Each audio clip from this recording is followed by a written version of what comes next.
Hello, this is Briar. Welcome back to episode 3, 4.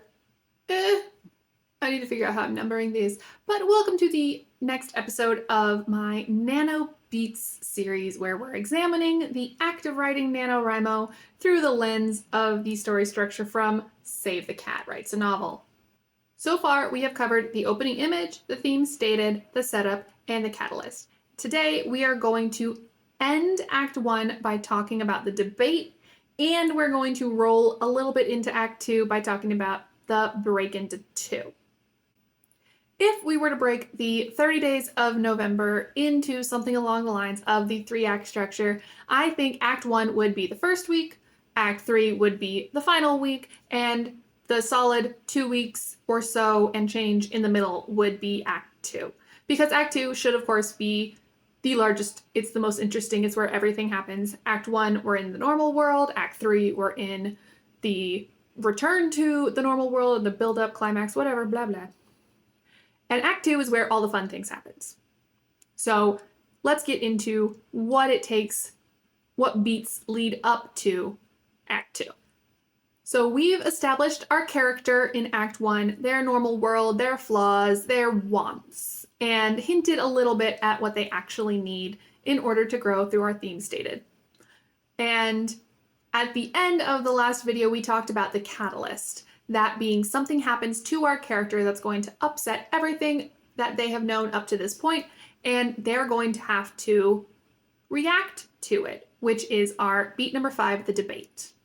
Now, the debate sounds like it's a pretty clear cut. The hero is debating what to do next. The catalyst has happened. They have to now take action. And they have to figure out, will they, won't they? Will they go on a quest to save the fairy kingdom? Will they pursue their dream relationship with this person that they just had a meet cute with?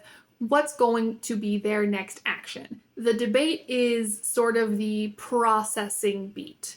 It can be multiple scenes. It can be one scene. It depends on how quickly you're going to be getting into the meat of Act 2. The debate happens solidly within the character's normal world, within their stasis world where they started the story, where they're comfortable.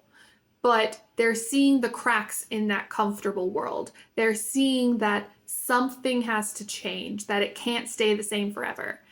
Now, the catalyst might have been something that immediately broke open that normal world, and the character doesn't have any choice, but they have to change with it. So this could be a very introspective beat where the character is figuring out, reflecting on all of these things are what happened in my past, and thinking about, oh my God, what is the future? And trying to figure out how to plan, how to approach this new world. Or it could be a very active beat where this person has had something happen and now they are in a tailspin of, I have to do this, all the things before I can do anything useful because everything is broken.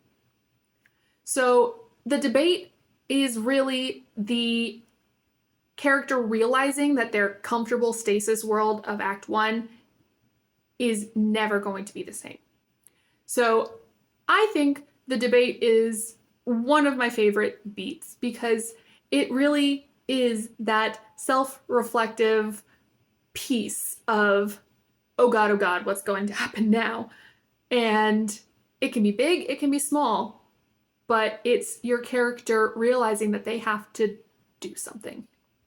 I mentioned previously that the catalyst is something happening to your character. It's something from the outside world impacting your character in some way. And the debate is a realization of, well, this happened, so how am I going to react to it? It's the internal emotional reaction to something before we get into beat 6, the break into 2, which technically is counted as part of Act 2. I personally still count it as part of Act 1 because it's the character literally stepping over that threshold. So let's get into the break into 2. The break into 2 beat is when the hero, the character, is no longer stuck in that reflection from the catalyst and the debate. They are no longer stuck in their normal, comfortable world, and they do something about it. This is the most important thing. The break into two is your character literally breaking out of Act 1 and moving themselves forward. It's really important to remember that your hero, your character, needs agency. If it's not the main character hero making these choices, then that's the wrong person to be following. So your main character has to choose what the next step is going to be. They have to move forward themselves. It can be, again, as small as choosing to change a light bulb. I don't know what your story is about, but it can be a very small thing, but it has to be an action that the character takes for themselves with their own goals in mind. And the break into two is really a single scene beat. The debate, it can be long and drawn out. It can be short, sweet, to the point. But the break into two is one scene. It is one action, one motion, one decision that propels the story forward because your character did something about it. So this can be, again, very small. This can be a very small action that the character takes, but it's going to have a big impact. And then you are in Act 2. You are done with Act 1. So it's going to be, from here on out, wild horses. You have something chaotic and wonderful planned for your story, and that's what Act 2 is going to be. It's going to be the fun. It's going to be, we'll get to the fun and games eventually. I don't think that's the next one, but there's something that the author Jessica Brody says in Save the Cat Writes a Novel when talking about the transition from Act 1 to Act 2 that I think is really important to keep in mind as you're writing the debate and the break into two itself. And that is that Act 2 is the hero fixing things the wrong way. It's a band-aid they're slapping on to hide the wound underneath. Because your character is headfirst into Act 2. They're taking action. They're taking control of their destiny. They're moving into it, and they've got to get it wrong. Because if they get it right, then where's your story? I was guilty when I first started doing creative writing that I would write a beginning and I would write an end. And there was just sort of like this one scene to transition from the beginning to the end. I was writing short stories, so it was okay that everything was kind of shoom. But those were way too short because there was no doing things wrong. The character had a problem, took an action, problem solved. But the feedback I always got was, okay, well, what if they make a mistake? What if they go wrong first before they can go right? What are they doing in the middle to fight to get to that ending that you want them to have? Because if they just go from beginning to end, no one's, like, people will read that, but they won't care. Because there's no meat to it. There's no emotional arc for your character if they immediately shift and change and become better people. So the first thing that your character has to do is they have to get it wrong. And if they're not getting it wrong, you don't have a story. Remember, your character, your hero, you as a writer, have flaws. And these flaws make your story more important, more impactful, because it's the story of overcoming those flaws, of improving yourself, of getting past the hard things in order to see that success at the end. For our meta exploration of our novelist writing NaNoWriMo, they saw in the Catalyst beat in the last video that their whole schedule and plan for November has to change because outside forces have shifted their work schedule.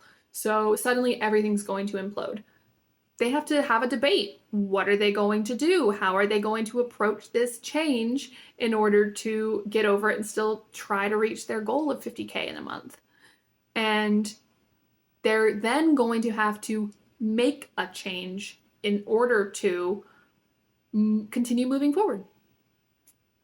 So let's look at our novelists and how they are going to manage the debate and their break into two. And remember, this is a meta exploration of writing NaNoWriMo. And our novelist has flaws. They don't quite know what they're doing yet, and they're going to make mistakes. So let's see what mistakes they're going to make in their breakout into Act 2. Coffee became a way of life for the next few days as the novelist tried to balance increased work hours and late nights writing in their NaNoWriMo project. They woke up and drank a cup of coffee, went to work with a thermos filled with the dark caffeinated goodness, bought an afternoon pick-me-up to get through the end of the workday again, and made their way home to sip on another cup at their desk, trying to write before making dinner and doing the things necessary to live. Work had gone from the planned 6 to 8 hour days to working 10 plus hours some days and as few as 5 on others. It was chaotic, and even those days with less hours technically working were full of thinking about working. Some days were a struggle to get through without falling asleep in a meeting or snapping at some poor barista for not giving them whipped cream by accident. Still, each day, no matter what time they got home, the novelist tried to write for an hour, or until they added 1,667 words to their project, whichever was longer. Some nights they weren't even falling asleep until 2 a.m. on top of having to get up for work at 6 a.m. Their roommate was not sympathetic. You're gonna get sick if you keep pushing yourself. The novelist shrugged and drank more coffee.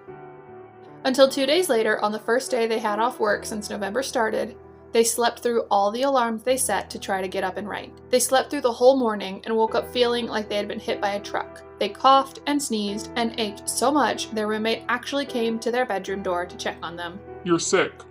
I know, they groaned.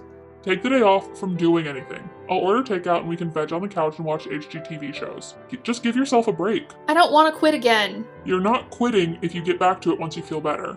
You need to take a break or you'll just get sicker. The novelist groaned, thinking about their streak of badges on the Nano website, their word count chart that had been steady, on target, or a bit above all week. Then they thought about the body aches, the headaches, the tension building in their shoulders and neck after only a week of writing so much. Maybe I should just quit. There's too much going on at work to also write 50K this month. The roommate shrugged and left the room. You gotta take care of yourself, however you choose to do it. The novelist rolls over to grab their laptop. Even with a pounding head, they pull up the writing plan they had made and sighed. They had hoped that a day off work would mean more time writing. If they took the day off, they would be so far behind. But even this little bit of time in their laptop made their head ache more and more. Definitely can't write today, they sighed, closing the laptop again and leaning back into their bed. And I can't keep staying up so late writing all the time either. But how will I write enough to win otherwise? Another dull pounding of their head made the novelist shut their eyes and try not to think about anything but sleep for a little while longer. That night, after a lot of rest and some time watching HGTV with their roommate and sipping soup from the Chinese place, the novelist felt well enough to get back on their laptop for at least a few more minutes. Okay, I can just make some adjustments to my plan so I write more on days I'm off work and I can still get 50K, they muttered, pulling up a calculator and trying to rearrange their writing time for the month to take into account their being sick for one day. I'll have time at the end of the month once this work project is done too, so I can definitely write more then. I have all of Thanksgiving break. That's so much time to write later. This is fine. I can do this. Just gotta do some creative time management. This is fine.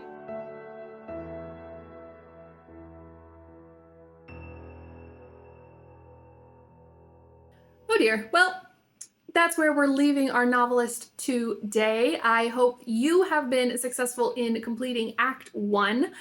Where are you feeling like you're at? If you have plotted your novel, have you finished Act 1 as of today? Are you hoping to finish Act 1 soon? Are you already in Act 2 and Act 1 was days ago? Let me know in the comments down below. Remember to like and subscribe if there's anything that I'm saying that you're jiving with, and I would love to hear from you about your experience writing NaNoWriMo. Thank you so much, and I'll hope to see you guys in the next one where we will get into meeting the B story character as explained in Save the Cat Writes a Novel, beat number 7. I'll see you guys on Thursday. Hopefully, fingers crossed, there's about. And until then, have a great Nana.